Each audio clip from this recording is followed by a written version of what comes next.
السلام علیکم ورحمۃ اللہ وبرکاتہ۔ پروگرام ندائے احسان کے ساتھ میں ہوں آپ کا میزبان ڈاکٹر مطیع اللہ باجوہ۔ اللہ کے نام سے شروع کرتے ہیں جس نے ہمیں یہ توفیق بخشی۔ اللہ تعالیٰ نے اس کتاب کے ذریعے سے ہدایت کو عام کیا ہے، اور یہ وہ آخری اور حتمی پیغام ہے جو اللہ نے اپنے پیارے حبیب جناب محمد رسول اللہ صلی اللہ علیہ وسلم پر نازل فرمایا، جس کی تفہیم، جس کی تشریحات، جس کی توضیحات بھی خود اسی رسول پر نازل فرما کر کہا کہ یہ ہمارا ہی کام ہے کہ ہم آپ کے سینے پہ اس کو جمع کریں اور آپ کی زبان سے اس کو ادا کروائیں۔ یقینی طور پر قرآن مجید کے تمام مفاہیم اور اس کے تمام مضامین، ان کی جس قدر وضاحت ضروری تھی وہ اللہ کے رسول صلی اللہ علیہ وسلم فرما چکے۔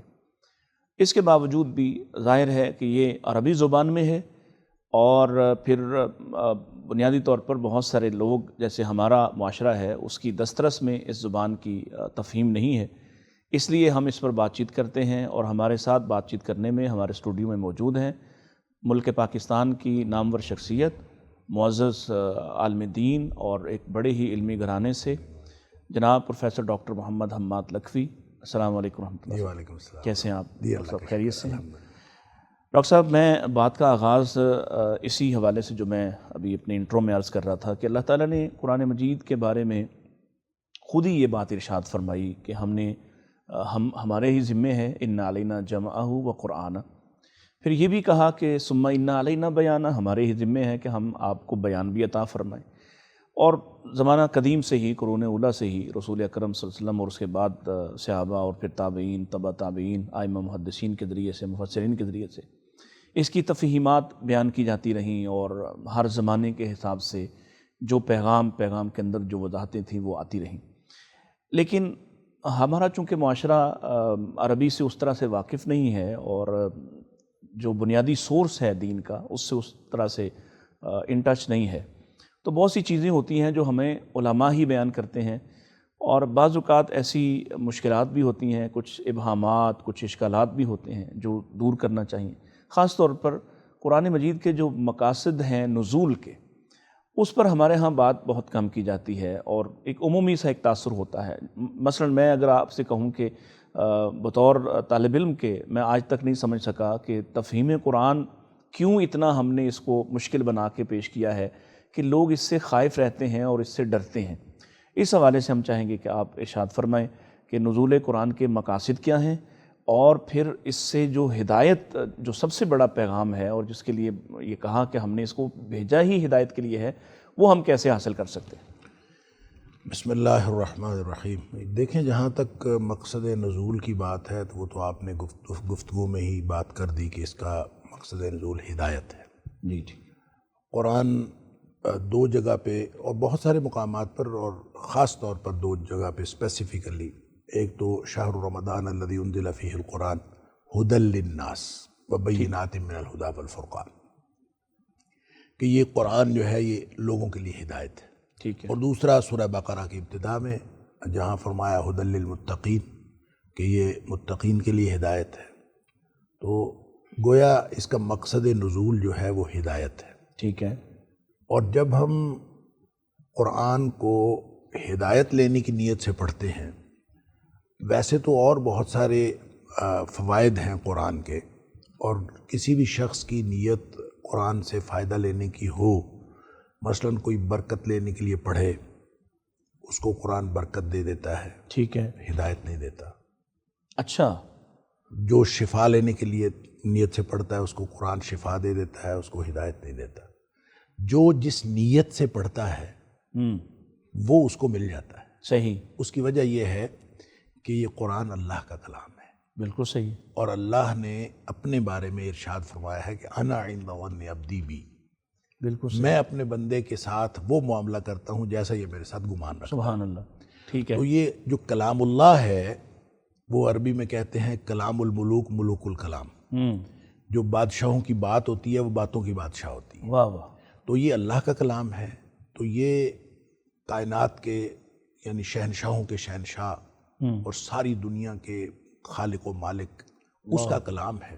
صحیح۔ تو اس کے کلام کے اندر وہی غیرت اور انا ہے جو اس کی ذات کے اندر ہے۔ اللہ اکبر. لہٰذا جو شخص قرآن کے ساتھ جیسا معاملہ کرے گا قرآن بھی اس کے ساتھ ویسے ہی. یعنی جو لینے آئے گا وہی ملے گا.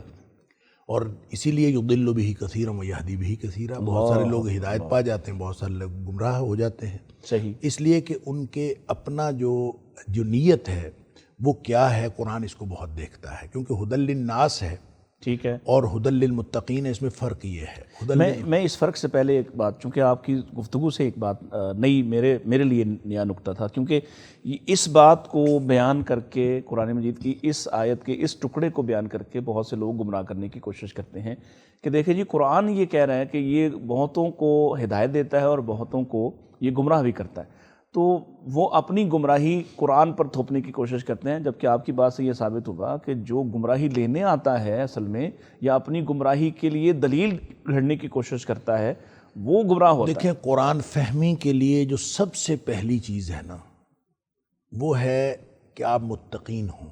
سبحان اللہ.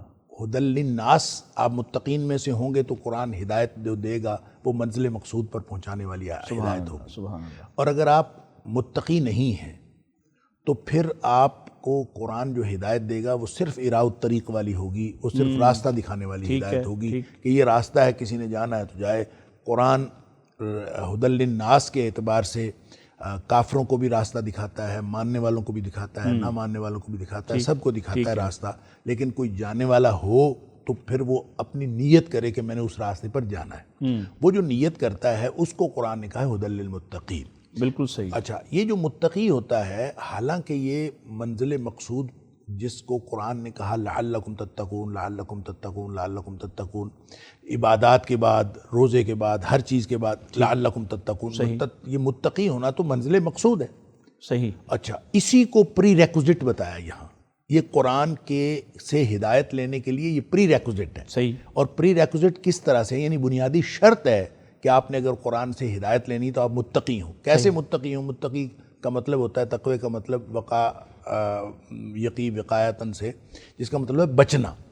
جو شخص بچ گیا وہ بھی متقی ہے، اور جو بچ کے چلنا چاہتا ہے وہ بھی متقی ہے. سبحان اللہ. جس نے نیت یہ کی کہ اللہ میں بچ کے چلنا چاہتا ہوں، میرا راستہ گم ہو گیا ہے، ٹھیک، مجھے راستہ چاہیے، اور قرآن کو راستہ سمجھ کر وہ قرآن کو پڑھے اور اس نیت سے پڑھے کہ اللہ مجھے راستہ چاہیے، تو قرآن اس کو راستہ دے دیتا ہے. یہ ہے ھدی للمتقین کا مطلب. ٹھیک ہے. اس کا مطلب یہ ہے کہ اگر کوئی شخص شفا لینے کی نیت سے پڑھے تو قرآن اس کو شفا دے دیتا ہے، ہدایت نہیں دیتا.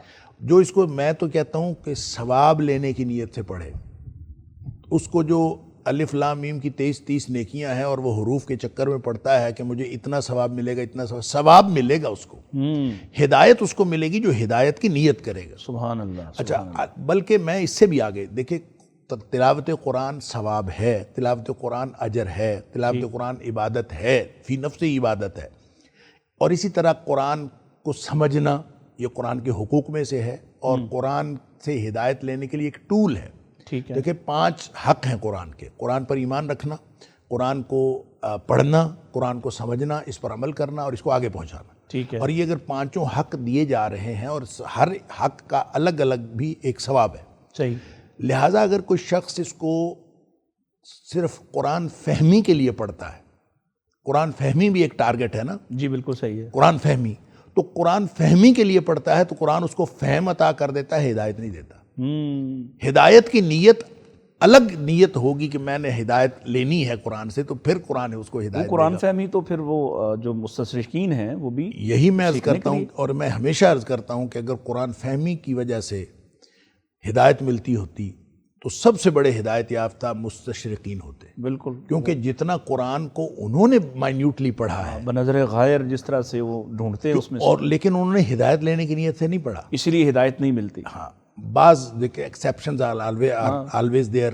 دیکھیں استثنائی صورتحال ہو جاتی ہے. بہت سارے لوگ ایسے ہیں جو قرآن سے غلطیاں تلاش کرنے کے لیے نیت سے پڑھے لیکن ان کو ہدایت مل گئی، اور یہ بہت سارے لوگ ہوتے ہیں. اللہ کا فضل ہے، لیکن یہ قانون نہیں ہے. یہ اللہ کا فضل ہے. یہ اللہ کا فضل ہے. قانون یہ ہے کہ آپ قرآن سے ہدایت لینے کی نیت سے پڑھیں گے. ھدی للمتقین کا معنی یہ ہے کہ آپ بچ کے چلنے کی نیت سے پڑھیں کہ اللہ میں بچ کے چلنا چاہتا ہوں، مجھے راستہ چاہیے. صحیح. اور میں وہ راستے کی تڑپ جو ہے وہ ہے اصل میں ہدایت کی تڑپ. تو جو ہدایت کی تڑپ کے ساتھ پڑھے گا قرآن اس کو ہدایت دیتا ہے، اور جو کوئی بھی اور نیت کرے گا قرآن اس کو وہ چیز دے دے گا جو اس سے دیکھیں بہت سارے لوگ جو ہیں علمی نکات حاصل کرتے ہیں، کہتے ہیں جی اس میں بڑی سائنٹیفکلی اس میں بہت ساری چیزیں ہیں، اس میں علوم کا خزانہ ہے، اس میں بہت سائنس کے ساتھ جوڑنے کے لیے سائنس کے ساتھ جوڑنے کے لیے کرتے ہیں، اور بہت سارے نقطے نکالتے ہیں، اور آدمی حیران رہ جاتا ہے جس طرح کے نقطے وہ نکالتے ہیں۔ تو جو نقطہ آفرینیوں کے لیے پڑھ رہا ہے قرآن کو، اس کو قرآن جو ہے وہ نقطے دے دے گا، سبحان اللہ، اور قرآن اس کو ہدایت نہیں دے گا، ہدایت صرف اس کو دے گا ہدی للمتقین، جو اس نیت سے قرآن پڑھے کہ اللہ میں بچ بچ کے چلنا چاہتا ہوں تو مجھے ہدایت دے دے۔ تو یہ سب سے پہلی شرط ہے کہ انسان اس نیت سے قرآن کو پڑھے کہ میں نے قرآن کو پڑھنا ہے، اس میں سے ہدایت حاصل کرنی ہے۔ اب ایک بات سمجھ لیجئے، جب ہم کہتے ہیں نا کہ قرآن فہمی، آپ نے بھی انٹرو میں ایک بات کی کہ قرآن عربی زبان میں ہے، صحیح، ہمیں اس کو پڑھنا ہے، ہمیں اس کو سمجھنا ہے۔ اب ظاہر ہے اس کو سمجھنے کے لیے ایک ٹول ہے کہ ہم ترجمہ پڑھیں، جی بالکل صحیح، ٹھیک ہے، ہم میں یہی سوال کرنے ایک لگا ٹول ہے کہ ہم اس سے جو ہے وہ تفسیر پڑھیں۔ جی دیکھیں شاہ ولی اللہ علیہ الرحمہ نے ایک بات لکھی ہے کہ وہ کہتے ہیں کہ اصل چیز متن ہے، ٹھیک ہے، قرآن کی ترجمہ اصل نہیں ہے، بالکل صحیح ہے، تفسیر بھی اصل نہیں ہے، لہٰذا کوئی شخص اس وقت ہدایت پا سکتا ہے جتنا زیادہ وہ متن کے قریب رہے۔ لہٰذا ہم اجمی جب قرآن کو سمجھنے کی کوشش کرتے ہیں تو اس کا ترجمہ پڑھنا ہماری مجبوری ہے، بالکل صحیح ہے، لہٰذا ترجمہ پڑھنے کے لیے آپ ترجمے کی طرف جائیں، وہ متن کو سمجھنے کے لیے جانا ہے، ترجمے کے لیے نہیں جانا۔ متن کو سمجھنے کے لیے آپ نے ترجمے کی طرف جانا ہے، بات کی سمجھ آ گئی واپس پھر متن میں آ جائیں، ٹھیک ہے، اور اگر نہیں سمجھ آئی ترجمے سے آپ کوئی مختصر تفسیر پڑھ لیں، ٹھیک ہے، اور مختصر تفسیر سے بات سمجھ آ گئی پھر واپس متن پہ آ جائیں، ٹھیک ہے، متن کو غور و فکر سے پڑھیں۔ اچھا پھر اگر آپ کو مختصر تفسیر سے سمجھ نہیں آئی آپ تفصیلی تفسیر میں چلے جائیں، ٹھیک ہے، ایک تفسیر نہیں کئی تفسیروں میں چلے جائیں، ساری پڑھتے جائیں، جب آپ کو سمجھ آ گئی پھر آپ واپس اپنے اسی متن پہ آ جائیں۔ اب جتنا زیادہ متن کے قریب رہیں گے اتنا زیادہ آپ کو ہدایت ملے گی۔ اب لیکن یہ لغت بہرحال سمجھنے کی ضرورت ہے، یہ احتیاج ہے انسان کی، یہ جو اجمی ہوگا ایک انگریزی بولنے والا ہے اس کی احتیاج اور طرح کی ہے، اردو بولنے والا ہے اس کی احتیاج اور، یہ ہماری احتیاج ہے۔ صحیح ہے، یہ لغت کو سمجھنا یہ قرآن کی پری ریکوزٹ نہیں ہے، ٹھیک ہے، یہ ہماری احتیاج ہماری ہے، مجبوری ہے، ہماری مجبوری ہے۔ اس لیے لغت سے قرآن کو سمجھا بھی نہیں جا سکتا، صرف لغت سے کوئی شخص قرآن کو سمجھنا چاہے تو وہ نہیں سمجھ سکتا۔ اس کی وجہ یہ ہے کہ نبی اکرم صلی اللہ علیہ وسلم کی ذمہ داری اللہ کریم نے لگائی ہے۔ سورہ نحل کے اندر اللہ تعالیٰ نے فرمایا وَأَنزَلْنَا إِلَيْكَ الذِّكْرَ لِتُبَيِّنَ لِلنَّاسِ مَا نُزِّلَ إِلَيْهِمْ، اے حبیب صلی اللہ علیہ وسلم ہم نے آپ کی طرف ذکر نازل کیا ہے، اور اس لیے نازل کیا ہے کہ تاکہ آپ لوگوں کے اوپر واضح کر دیں کہ ان کے اوپر کیا نازل ہوا، کیا نازل ہوا، ٹھیک ہے، اس کا مطلب یہ ہے کہ قرآن کی تبیین، قرآن کو واضح کرنا یہ نبی کریم صلی اللہ علیہ وسلم کی ذمہ داری ہے۔ ٹھیک ہے، اب ہم قرآن کو اگر سمجھنے کی کوشش کریں گے صرف لغت سے، تو صرف لغت سے تو گمراہی ملے گی جب تک ہم نبی کریم صلی اللہ علیہ وآلہ وسلم کی دی ہوئی ہدایت کو اس کے ساتھ نہیں جوڑیں گے آپ کبھی بھی قرآن کو سمجھ نہیں سکتے۔ اسی لیے ڈاکٹر صاحب یہ جو مختلف قسم کے لوگ جنہوں نے قدیم شعراء سے اس کو سمجھنے کی کوشش کی یا لغت کے اعتبار سے اس کو سمجھنے کی کوشش کی، پھر وہ بائبل کے ذریعے سے ایسے مفاہیم لوگوں کے سامنے لے آئے جو سلف صالحین کے ہاں بالکل بھی قابل قبول نہیں ہو سکتے، یہ نہ ان سے ثابت ہیں۔ تو آپ سمجھتے ہیں کہ یہ جو رویہ ہے خاص طور پہ اس کو ہم یعنی کیسے کنڈیم کر سکتے ہیں اور کس طرح سے اس رکاوٹ سے ہم نکل سکتے ہیں؟ کیونکہ لوگوں کے اندر یہ بہرحال یہ بات ڈالی گئی کہ قرآن مجید کی زبان کو سمجھا جائے گا تو پھر آپ قرآن سمجھیں گے۔ دیکھیں زبان سمجھنا ہماری احتیاج ہے، ٹھیک ہے، اس کے بغیر ہم قرآن کو سمجھ نہیں سکتے ہیں، اجمیوں کا مسئلہ ہے، لیکن یہ مسئلہ سب کا ایک جیسا نہیں ہے۔ جو جاپانی ہوگا وہ اپنی جاپانی زبان میں سمجھے گا اس کو، ٹھیک ہے، ہم اردو والے اردو میں سمجھیں گے، انگلش والے انگلش میں سمجھیں گے۔ لیکن دیکھیں قرآن فہمی میں اب جو عربی جانتے ہیں اگر صرف لغت کا مسئلہ ہو تو جو عربی جانتے ہیں وہ تو سارے کے سارے قرآن کو سمجھتے ہوں، ہاں بالکل، ایسا نہیں ہے، ایسا نہیں ہے، قرآن سارے عربی بولنے والے قرآن کو نہیں سمجھتے۔ اس کا مطلب ہے صرف لغت قرآن فہمی کے لیے ضروری نہیں ہے۔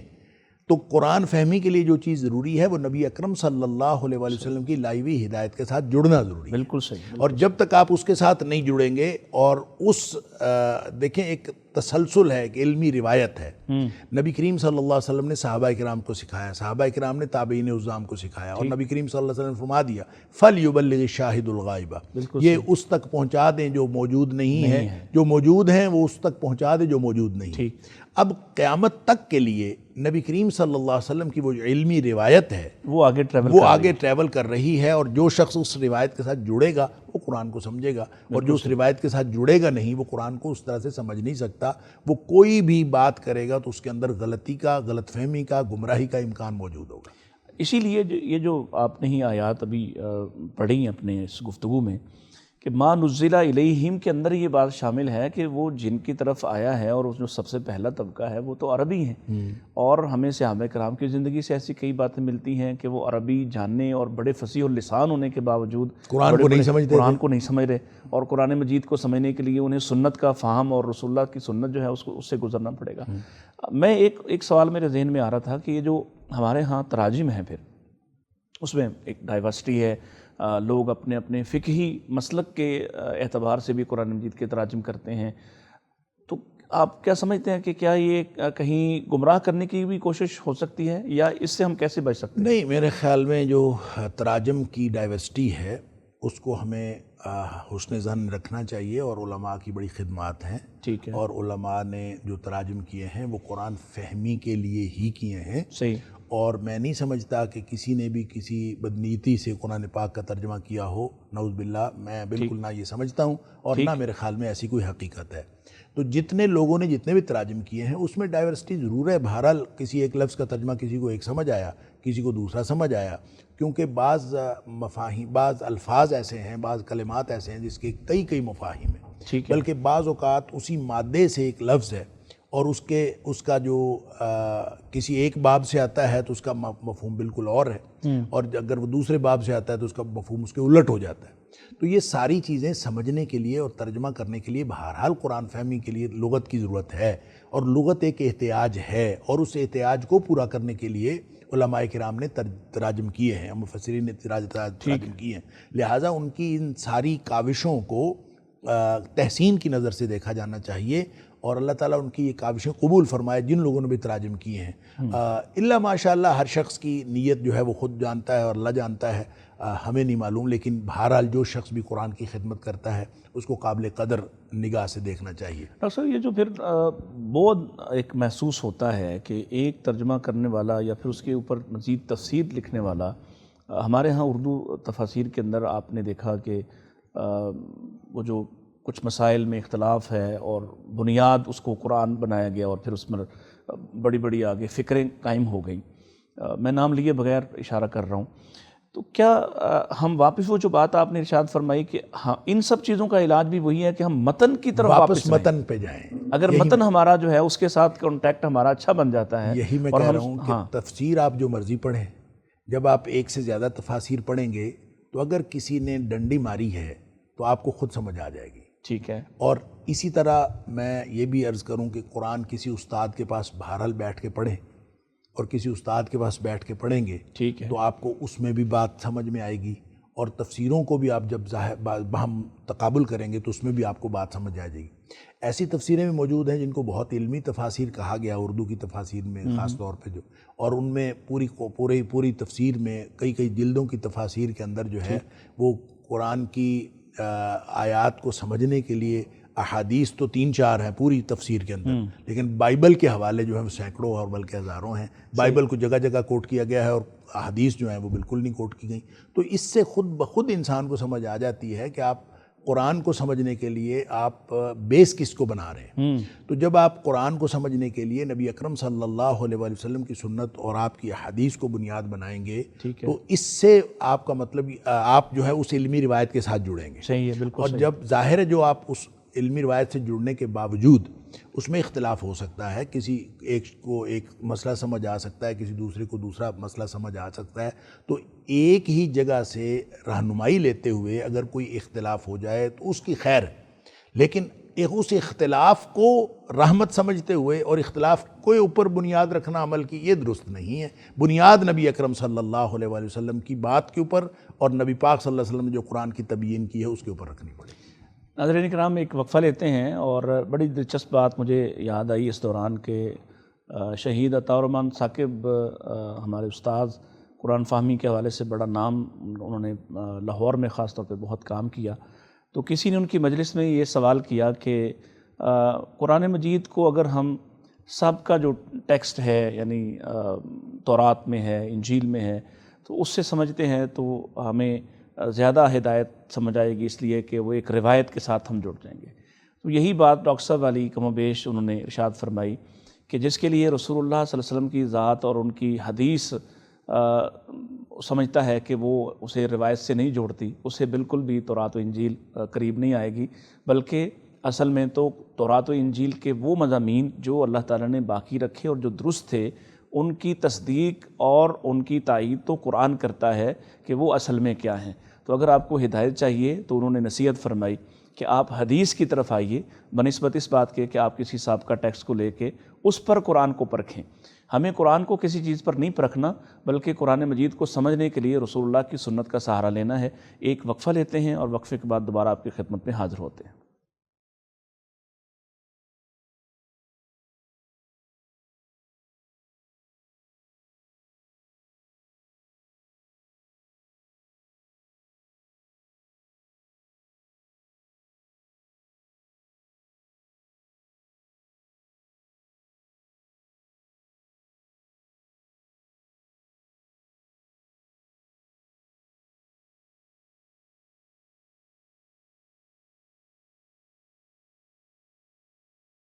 ویلکم بیک ناظرین کرام، پروگرام ندائے احسان میں ایک مرتبہ پھر آپ کی خدمت میں حاضر ہیں.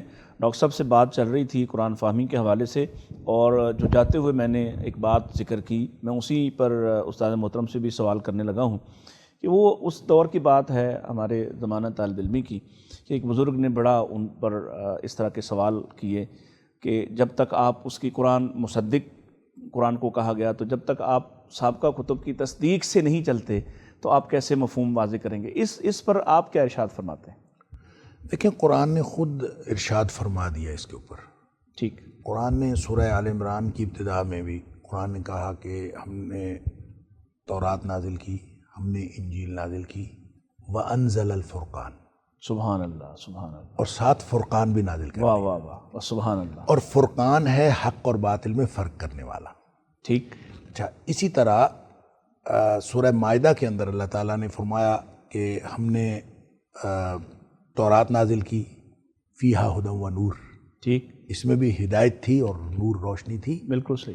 اور اسی طرح ہم نے جو ہے وہ انجیل نازل کی، فیہ ھدی و نور، اس میں بھی نور اور ہدایت تھی. ٹھیک. پھر قرآن نازل کیا تو فرمایا کہ یہ قرآن ان کی تصدیق کرتا ہے کہ وہ اللہ کی کتابیں تھیں، وَمُہَیمِنًا عَلَیہ، اللہ اکبر، اور یہ ان کے اوپر نگران، ان کے اوپر مانیٹرنگ کرنے والا. اس کا مطلب یہ ہے کہ قرآن جو ہے وہ صرف حق نہیں ہے، قرآن معیار حق بھی ہے. سبحان اللہ، سبحان اللہ. یہ حق کا معیار بھی مقرر کرتا ہے. صحیح. اور اس نے قرآن نے ثابت کرنا ہے، اور قرآن نے بتانا ہے کہ کون سی چیز صحیح ہے اور کون سی چیز غلط ہے. کسوٹی قرآن ہے. بالکل. اور حق اور باطل کا فرق کرنے والا قرآن ہے. ٹھیک. لہٰذا جب قرآن نازل ہو گیا تو قرآن نے خود بتا دیا، جیسے آپ کہہ رہے تھے وقفے سے پہلے، کہ قرآن نے خود بتا دیا جو چیز صحیح ہے، جو چیز غلط ہے. ٹھیک. اور سورہ مائدہ کے اندر اللہ تعالیٰ نے فرمایا بھی کہ جو چیزیں تم چھپاتے تھے قرآن تو ظاہر کرنے کے لیے آیا. اللہ اکبر، اللہ اکبر. جو تم چھپاتے تھے وہ ظاہر کرنے کے لیے آیا. وہ قرآن نے وہ ساری چیزیں جو چھپاتے تھے وہ بھی ظاہر کر دیں. قرآن نے جو تم نے غلط کہا وہ بھی کہہ دیا. یحرفون الکلم من بعد مواضعہ، یحرفون الکلم عن مواضعہ. جس طرح سے بھی انہوں نے تحریف کی تھی سارا قرآن نے ان کا کچا چٹھا کھول کے سامنے رکھ دیا. اب قرآن جو ہے وہ صرف حق نہیں ہے بلکہ معیار حق بھی ہے. اور یہ خود بتائے گا. اب کسی نے تورات انجیل کی بات پوچھنی ہے تو وہ قرآن سے ہی پوچھنی پڑے گی. سبحان اللہ، سبحان اللہ. لہٰذا قرآن سے جب آپ پوچھتے ہیں اور قرآن ہی معیار ہے تو قرآن یہ تصدیق تو کرتا ہے کہ وہ منزل من اللہ کتابیں تھیں، اور ہمیں ایمان لانے پر قرآن ہدایت بھی دیتا ہے، تلقین بھی کرتا ہے کہ اس پر ایمان لائیں کہ وہ منزل من اللہ کتابیں تھیں، لیکن وہ تحریف شدہ تھیں. اس کی تصدیق بھی تو قرآن کرتا ہے. بالکل صحیح. کہ وہ تحریف شدہ تھی کتابیں. لہٰذا اب ان کو معیار نہیں بنایا جا سکتا. ان کی جتنی چیزیں قابل تقلید تھیں یا جو قابل ہدایت دیں یا ہدایت کیا اس کے اندر کوئی عنصر تھا وہ قرآن کے اندر ریپیٹ ہو گئیں اور قرآن نے بتا دیں کہ یہ ساری چیزیں. لہٰذا ہر وہ چیز چاہے وہ سابقہ لٹریچر کی ہو چاہے سابقہ کلچر کی ہو جو قرآن کے اندر آ گئی وہ ہمارے لیے ہدایت ہے. بالکل صحیح. اور جو قرآن کے اندر نہیں آئی وہ ہمارے لیے ہدایت نہیں. اور ہدایت اور تبیین یہ نبی کریم صلی اللہ علیہ وآلہ وسلم کا کام تھا, ان کی ذمہ داری تھی, اور نبی کریم صلی اللہ علیہ وسلم یہ سارا کام کر گئے ہیں. ڈاکٹر صاحب اسی سے متعلقہ ایک اور, جیسے آپ نے ذکر کیا کہ اب تورات و انجیل کے ثبوت کے لیے اصل میں آپ کو قرآن کے پاس آنا پڑے گا کہ کون سی بات اس کی درست ہے اور کون سی نادرست ہے یا کون سی بدل دی گئی. وگرنہ تو آپ کے پاس معیار کو نہیں ہے نا. آپ قرآن کو نہیں لے جائیں گے کیا قرآن کے بارے میں وہ کتابیں کیا کہتی ہیں, کیونکہ بعد میں قرآن کو تورات اور انجیل کے سامنے پیش نہیں کرنا. ٹھیک, تورات اور انجیل کو قرآن کے سامنے پیش کرنا. بالکل صحیح. اچھا, اسی سے جڑی ہوئی ایک اور بات, چونکہ یہ فکر بھی آپ کو پتہ ہے کہ بہت گہری ہے, اس کے اثرات بھی بڑے خوفناک ہیں, کہ جو بات ہمیں حدیث میں مل جائے ہم اس میں یعنی حدیث کی تصدیق بھی قرآن سے کریں گے, اور اگر قرآن حدیث میں تفاوت ہو جو ان کو لگتا ہے اور یہ لاجک پیش کی جاتی ہے تو ہم پھر اس حدیث کو چھوڑ دیں گے جو قرآن کے مطابق نہیں. اس پر آپ کیا کہتے ہیں, کیونکہ یہ بھی قرآن فہمی کے ساتھ جڑا ہوا معاملہ. قرآن اور صحیح حدیث اس کے درمیان تفاوت ہو ہی نہیں سکتا. بالکل صحیح ہے. ٹھیک ہے. اس لیے کہ اللہ کریم نے قرآن بھی اللہ کی نازل کردہ ایک چیز ہے اور حدیث بھی نبی اکرم صلی اللہ علیہ وسلم کے اوپر نازل کردہ چیز. بنیادی طور پر یہ کوئی دھوکہ ہے پھر؟ یہ تو بالکل غلط بات ہے نا کہ قرآن کے خلاف کوئی حدیث ہو سکتی ہے. لیکن کوئی حدیث اگر قرآن کے خلاف ہوگی تو وہ حدیث نہیں ہوگی, وہ موضوع ہوگی. ٹھیک ہے. موضوع کا مطلب ہوتا ہے بناوٹی, من گھڑت. ٹھیک ہے. وگرنہ قرآن اور حدیث کا سورس ایک ہے, وَمَا يَنْطِقُ عَنِ الْهَوَىٰ إِنْ هُوَ إِلَّا وَحْيٌ يُوحَىٰ, کہ نبی کریم صلی اللہ علیہ وسلم دین کے کسی معاملے میں بولتے ہی نہیں جب تک وحی نہ آ جائے. ٹھیک ہے. تو جب وہ بولتے ہی نہیں, اپنی خواہش سے نہیں بولتے, وحی کی بنیاد پر یا ایسا ہو سکتا ہے کہ ہمیں اس کے سمجھنے میں کچھ دقت ہو اور ہم اس کو سمجھ نہیں پا رہے. ہو سکتا ہے ہماری سمجھ کا فرق ہو سکتا ہے, یا اس حدیث کے وہ حدیث صحیح نہیں ہوگی. ٹھیک ہے. اس کے اندر کوئی ذوف ہوگا, وہ اس کے اندر یا وہ موضوع ہوگی یا کوئی اس طرح کا اس کا مسئلہ ہوگا. دیکھیں ہم تو بڑے آرام سے موضوع حدیث کا بھی حوالہ دے دیتے ہیں. میں تو بہت ساری دفعہ اسٹوڈنٹس جو ہے نا وہ ان کو کوئی بات کہیں تو وہ کہتے ہیں جی نہیں یہ تو حدیث کے خلاف. اچھا, کسی ایک باقاعدہ کئی دفعہ یہ ہوا کہ بچی نے کہا جی میں آپ کو حدیث لا کے دکھاؤں گی. اچھا جی کل لا کے دکھاؤ. اگلے دن بچی نے بیچاری نے فوٹو کاپی لا کے دکھائی اور اس کے اوپر حوالہ دیا ہوا, اوپر حدیث لکھی ہوئی اور نیچے لکھا ہوا موضوعات. اللہ اکبر. باقاعدہ حوالہ دیا ہوا. اب بچے کیا سمجھیں کہ موضوعات کیا ہے. اب موضوعات موضوعات الکبیر سے بھی حوالے دے دیتے, من گھڑت احادیث ہیں اور اس میں اس کی آپ حوالہ دے رہے ہیں. من گھڑت حدیث کا مطلب وہ حدیث ہوتی ہی نہیں ہے. صحیح, بالکل. تو اگر اس طرح کا کوئی مسئلہ ہو جائے تو وہ اور بات ہے, وگرنہ قرآن اور صحیح حدیث میں تفاوت ممکن نہیں. یا ہماری سمجھ کا اختلاف ہوگا یا پھر اس حدیث کے اندر کوئی اس کی صحت کا مسئلہ ہوگا. یہ ہو نہیں سکتا کہ قرآن اور صحیح حدیث کے اندر کوئی. تیسری بات اس میں ایک اور نقطہ اضافہ فرمائیے کہ یہ جو لوگ لاجک کی بنیاد پر, دلیل کی بنیاد پر سمجھتے ہیں کہ قرآن مجید جو ہے وہ سمجھنا چاہیے, اور اگر آپ کو کوئی سمجھ نہیں آ رہی تو وہ معنی و مفہوم قرآن کا ممکن نہیں ہے, یہ علماء کا یا مولوی کا بنایا ہوا ہے. دیکھیں نبی اکرم صلی اللہ علیہ وآلہ وسلم نے ہمیں قرآن دیا اور ساتھ ہمیں ایمان کا شعور دیا.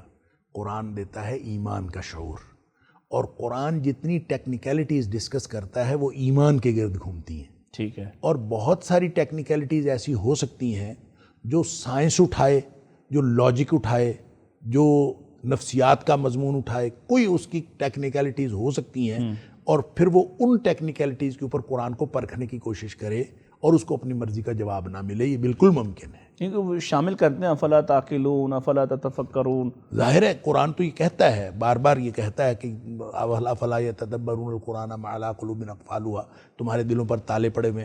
اب دیکھیں ایک شخص جو ہے وہ سوال کرتا ہے, دیکھیں سوال ہے نا, ایک شخص سوال کرتا ہے کہ کیا اللہ تعالیٰ اتنا بڑا پتھر بنا سکتا ہے جس کو خود بھی نہ اٹھا سکے. اللہ اکبر. اب آپ یہ بتائیں, یہ سوال ہے, تو ہر سوال قابل جواب نہیں ہوتا. لہٰذا بہت سارے سوالات جو ہیں وہ نبی کریم صلی اللہ علیہ وسلم کے دور میں لوگوں نے کیے, اور بہت سارے سوالات جو ہیں وہ بعد میں بھی کیے جاتے رہے.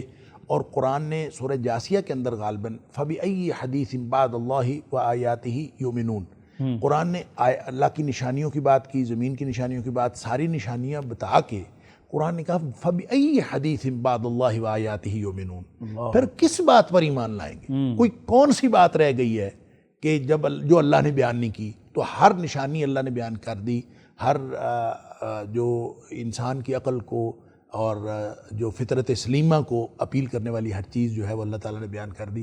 اب اگر کسی شخص کو کسی بات کی سمجھ نہیں آتی تو منوا لینا یہ نبی کریم صلی اللہ علیہ وسلم کے اختیار میں بھی نہیں تھا۔ بالکل صحیح، لست علیہم بمسیطر۔ ہاں جی، لست علیہم بمسیطر، اور یہ بھی کہ آپ کسی کو ہدایت نہیں دے سکتے، ولیکن اللہ یہدی من یشاء، اللہ جس کو چاہتا ہے ہدایت دیتا ہے، اور انک لا تہدی من احببت، آپ جس کو چاہتے ہیں آپ ہدایت نہیں دے سکتے۔ صحیح ہے، تو ہمارے بھی ذمے یہ نہیں ہے کہ ہم جو ملحدین ہیں یا ان کو قائل کرنا ہماری ذمہ داری نہیں ہے۔ ہمارا قائل کرنا ان کو ذمہ داری نہیں ہے۔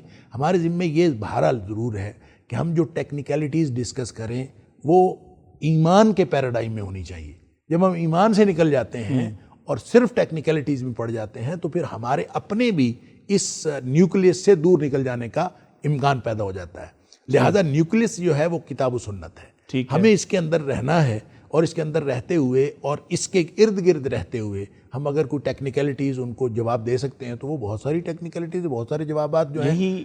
یہی سبب تھا کہ جیسے بعض لوگوں نے جیسے آپ نے بیان کیا کہ اس نیوکلیس میں رہنا چاہیے، اس نیوکلیس سے جب نکلے تو انہوں نے معجزات کا، حتیٰ کہ قرآن مجید میں مذکور معجزات کا بھی انکار کر دیا۔ ظاہر ہے جب آپ ہر چیز عقل کی بنیاد پر دیکھیں گے تو ہر چیز، دیکھیں عقل کو استعمال کرنا ہے کتاب و سنت کو سمجھنے کے لیے، اور عقل کو بنیاد نہیں بنانا۔ عقل کو اگر بنیاد بنائیں گے تو پھر تو بہت ساری چیزیں ہیں۔ بنیاد قرآن ہے، جیسے جیسے حضرت علی رضی اللہ تعالیٰ عنہ نے فرمایا تھا کہ اگر ہم ہر چیز میں عقل کو استعمال کریں تو ہمیں تو یہی سمجھ نہیں آتی کہ یہ جو موضوع پر مسح ہے یہ اوپر کی طرف کیوں کرتے ہیں، طرف کیوں کرنا ہے، یہ حالانکہ پاؤں نیچے لگتے ہیں تو مسح تو نیچے کرنا چاہیے۔ سبحان اللہ۔ تو وہ نبی پاک صلی اللہ علیہ وسلم نے جو مسح فرمایا وہ اوپر کی طرف کہا، یہ نیچے تو کرنا ہی نہیں ہے۔ تو کہتے ہیں اگر ہم عقل کو استعمال کریں تو یہی بات ہی نہیں سمجھ آتی کہ یہ کیوں ہے۔ اس کا مطلب یہ ہے کہ ہر چیز میں عقل استعمال کرنا وہ درست نہیں ہے۔ کتاب و سنت کو سمجھنے کے لیے اللہ تعالیٰ نے ہمیں عقل دی ہے، فطرت سلیمہ عطا فرمائی ہے۔ جس کی فطرت بگڑی ہوئی ہو اس کو پھر قرآن سمجھ میں نہیں آتا۔ اچھا ڈاکٹر صاحب آگے بڑھتے ہیں، کچھ چیزیں اس کو تھوڑا سا آپ اس تناظر میں دیکھ لیجئے کہ جو سورہ مائدہ کے اندر اللہ تعالیٰ نے فرمایا وَلَا يَزِيدَنَّ كَثِيرًا مِّنْهُمْ مَا أُنزِلَ إِلَيْكَ مِن رَّبِّكَ طُغْيَانًا وَكُفْرًا۔ اللہ، اچھا یہ بات، یہ آیت جو ہے، آیت کا ٹکڑا کہوں گا، یہ 2 دفعہ اللہ کریم نے سورہ مائدہ کے اندر فرمایا وَلَا يَزِيدَنَّ كَثِيرًا مِّنْهُمْ مَا أُنزِلَ إِلَيْكَ مِن رَّبِّكَ طُغْيَانًا وَكُفْرًا، کہ جو کچھ تیرے اوپر اے حبیب صلی اللہ علیہ وسلم نازل ہو رہا ہے وہ لازماً ان کے سرکشی اور کفر میں اضافے کا باعث بنے گا۔ اللہ اکبر، لازماً۔ اللہ۔ اب حالانکہ قرآن تو کتاب ہدایت ہے، یہ کتاب طغیان یا کتاب کفر تھوڑی ہے، تو لازماً ان کے کفر اور طغیان میں اضافے کا باعث بنے اس سابقہ رویے کو پیش نظر رکھتے ہوئے اللہ نے یہ پیشین گوئی فرمائی ہے۔ یہ اس لیے کہ ان کی بنیاد یہ ہے کہ انہوں نے قرآن کو سمجھنا نہیں۔ اب یوں سمجھ لیجئے، اس کو میں یوں انٹرپریٹ کرتا ہوں کہ دیکھیں جن کا معدہ خراب ہے ان کو آپ اچھی خوراک دیں تو ان کی بیماری بڑھتی ہے۔ ہاں بالکل۔ معدہ خراب ہے تو ڈاکٹر کہتا ہے اس کو روٹی نہیں دینی، اس کو چاول نہیں دینے، اس کو ساگو دانے کی کھیر دینی ہے، اس کا معدہ ٹھیک نہیں ہے۔ جس کا معدہ ٹھیک نہیں ہے اس کو آپ جتنی زیادہ اچھی آپ اس کو دیسی گھی کھلا دیں، اس کو روٹی کھلا دیں، اور زیادہ خراب ہوگا، جتنی آپ اچھی اس کو ڈائٹ دیں گے وہ اور زیادہ خراب ہوگا۔ اور جب اس کا معدہ ٹھیک ہوگا تو وہ قبول کرنے کے لیے تیار ہوگا۔ بالکل صحیح۔ لہٰذا قرآن کو سننے والا، قرآن کو پڑھنے والا اگر اپنے خراب فطرت کے ساتھ، اپنی بگڑی ہوئی فطرت کے ساتھ پڑھے گا ٹھیک ہے، تو پھر اس کو طغیان اور سرکشی میں اضافہ ہوگا۔ صحیح۔ اور اگر وہ اپنے جو قلب و ذہن کی دنیا ہے اس کو صاف کر کے اور فکری تجرد کے ساتھ قرآن کو پڑھے گا تو پھر اس کو قرآن سمجھ میں آئے گا۔ گویا آپ کی باتوں سے جو میں اب تک سمجھ پایا ہوں اس حوالے سے خاص طور پہ یہ نقطہ کہ یہ جو ہمارے ہاں ایک مت قائم کر دی گئی کہ قرآن مجید میں غور و فکر کرنے کا مقصد یہ ہے کہ آپ نئے نئے نقطے نکالیں، اس پر غور و فکر کرنے کا مطلب یہ ہے کہ آپ کی عقل کے مطابق قرآن آپ کو دکھائی دینے لگے، یہ درست فکر نہیں ہے۔ درست فکر تو یہ ہے کہ آپ قرآن کو سمجھ لیں کہ اللہ آپ سے کیا چاہتا ہے، اور قرآن اصل معیار ہے، آپ کی عقل بھی اسی کے تابع ہونی چاہیے۔ اگر کوئی بات مثال کے طور پر ڈاکٹر صاحب جیسے قرآن نے بھی اپنے شروع میں ہی یہ کہا کہ یہ الذین یؤمنون بالغیب، یہ جو ایمان بالغیب ہے، یہ بھی میں سمجھتا ہوں کہ آپ اس پر کیا فرمائیں گے کہ یہ تفہیم کے لیے اور قرآن مجید کو سمجھنے اور ماننے کے لیے یہ کتنا ضروری ہے؟ دیکھیں، ایمان ہوتا ہی بالغیب ہے۔ اللہ اکبر، جس چیز کا آپ مشاہدہ کر لیں وہ ایمان نہیں ہوتا، بالکل صحیح، ایمان بالغیب ہوتا ہے۔ ٹھیک۔ اب مثال کے طور پر آپ جو حدیث جبریل کے اندر نبی کریم صلی اللہ علیہ وسلم نے ایمان کی تفصیل بتائی جی، کہ ایمان یہ ہے کہ اللہ کو تسلیم کر، اللہ کو مانے، اللہ کے فرشتوں کو مانے، رسولوں کو مانے، کتابوں کو مانے، آخرت کو مانے اور اچھی بری تقدیر کو مانے۔ تو ان میں سے کون سی چیز ہے جس کا ہم مشاہدہ کر کے مانتے ہیں؟ یہ تو سب کچھ غیب میں ہے۔ سب کچھ غیب ہے۔ ہم نے اگرچہ ایمانیات، ایمان بالغیب اور غیب کی کچھ چیزیں اور غیبیات اور جو مشاہدہ میں آنے والی چیزیں ان کو الگ الگ کر دیا ہے، لیکن ایسی بات نہیں، ایمان ہوتا ہی بالغیب ہے۔ ٹھیک ہے، اور اگر آپ نے کوئی چیز جو ایمان لائے دیکھ کر تو وہ ایمان نہیں ہوتا۔ اللہ، ایمان ہوتا ہی وہ ہے جو آپ نے بغیر دیکھے مان لیا۔ ایمان کا معنی ہی مان لینا، ایمان کا معنی جان لینا نہیں ہے۔ سبحان اللہ، تو ایمان مان لینا کا مطلب یہ ہے کہ جو آپ کو خبر دے رہا ہے، نبی اکرم صلی اللہ علیہ وسلم صادق المصدوق خبر دے رہے ہیں، جو انہوں نے خبر دی، قرآن آیا، نبی پاک صلی اللہ علیہ وسلم جو فرمایا، آپ اس کو من و عن تسلیم کر لیں تو یہ ایمان ہے۔ ٹھیک ہے، لہٰذا جو آپ بات کرتے ہیں نا کہ قرآن فہمی کے لیے ایمان ضروری ہے، اگر آپ کے پاس ایمان نہ ہو تو میں نے تو پہلے عرض کیا کہ قرآن کے جو حقوق ہیں اس میں سب سے پہلا حق ایمان ہے، سبحان اللہ، کہ قرآن پر ایمان لانا کہ یہ اللہ کی طرف سے ہے، اور نبی کریم صلی اللہ علیہ وآلہ وسلم نے اس کو جس طرح سے جبریل امین سے لیا، من و عن ہم تک پہنچایا، اور ہم تک پہنچا کے نبی کریم صلی اللہ علیہ، گویا قرآن جو ہے وہ سارے مسائل کا حل بھی ہے، ٹھیک، قرآن اللہ کی طرف سے منزل من اللہ بھی ہے، اور نبی کریم صلی اللہ علیہ وسلم نے اس کو ہم تک پہنچایا ہے، اور اس کے اندر کوئی تبدیلی نہیں ہوئی۔ اگر آپ اس طرح سے، اور اس میں کوئی شک نہیں ہے، یعنی یقین کی بات ہے، اگر آپ انسانی کلام میں یقین نہیں ہو سکتا اور اللہ کے کلام میں یقین ہو سکتا ہے، اگر جب تک آپ اس پر ایمان نہ رکھیں آپ قرآن کو، قرآن کا حق نہیں دے سکتے جب تک یہ پہلا حق نہ دیں۔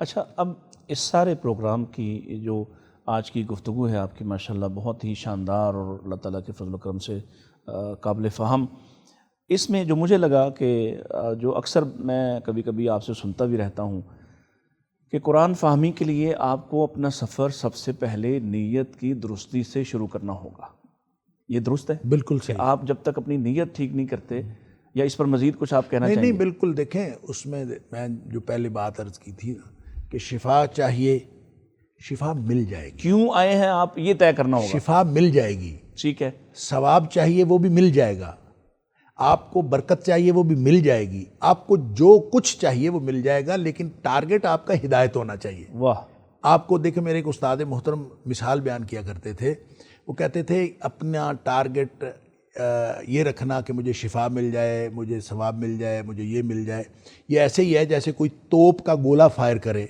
کسی بڑے ٹارگٹ کو ہٹ کرنے کے لیے، ٹھیک ہے، اور وہ توپ کا گولہ جب راستے میں اس کے ساتھ کوئی فاختہ، کوئی کبوتر لگ کے گر جائے اور آپ کی ہنڈیا کا سامان ہو جائے، تو اس کا مطلب یہ نہیں ہے کہ آپ نے توپ کا گولہ جو ہے وہ ہنڈیا کا سامان کرنے کے لیے فائر کیا تھا۔ صحیح، وہ آپ کا بڑا ٹارگٹ ہے، بڑا ٹارگٹ، وہ ٹارگٹ ہے ہدایت لینا۔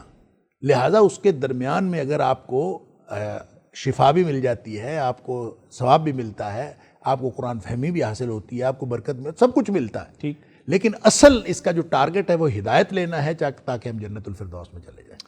ناظرین اکرام، پروگرام کا وقت اپنے اختتام کو پہنچا، بہت ہی شاندار، دلچسپ اور بڑی عالمانہ گفتگو، اللہ تعالیٰ استاد محترم کی زندگی میں برکت نازل فرمائے۔ بہت شکریہ آپ کا، آپ تشریف لائے۔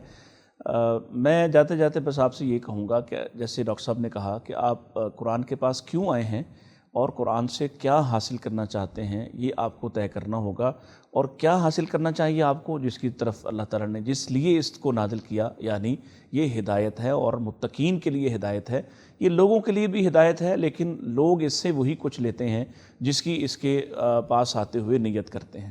اس کی مثال ایسے ہے ناظرین اکرام، جیسے کوئی شخص اپنے گھر میں، اپنے کسی کمرے میں روشن دان لگائے اور ارادہ یہ رکھے کہ اس سے اسے دھوپ، روشنی، ہوا آئے گی، اور ظاہر ہے کہ دھوپ، روشنی اور ہوا تو آتی ہی رہے گی، لیکن اگر وہ نیت یہ کر لیتا کہ اس سے مجھے مسجد کے لاؤڈ سپیکر سے یا مسجد سے آنے والی وہ صدا یعنی اللہ اکبر اذان سننا ہے، تو یقیناً اذان سننے کا یہ ارادہ اسے جب تک یہ مکان رہتا اور جب تک کوئی بھی آنے والا اور کوئی بھی بسنے والا اس سے اذان کی آواز سنتا، اس سے وہ نفع اٹھاتا رہتا اور روشنی، ہوا اور دھوپ اس سے پھر بھی آتی رہتی۔ گویا آپ کو اپنی نیت کی درستی جو ہے وہ بہت بڑے اجر سے ہمکنار کر سکتی ہے۔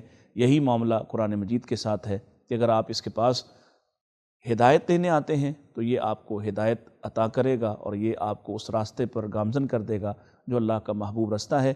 اجازت دیجیے، انشاءاللہ پھر آپ کے سامنے حاضر ہوں گے۔ السلام علیکم ورحمۃ اللہ وبرکاتہ۔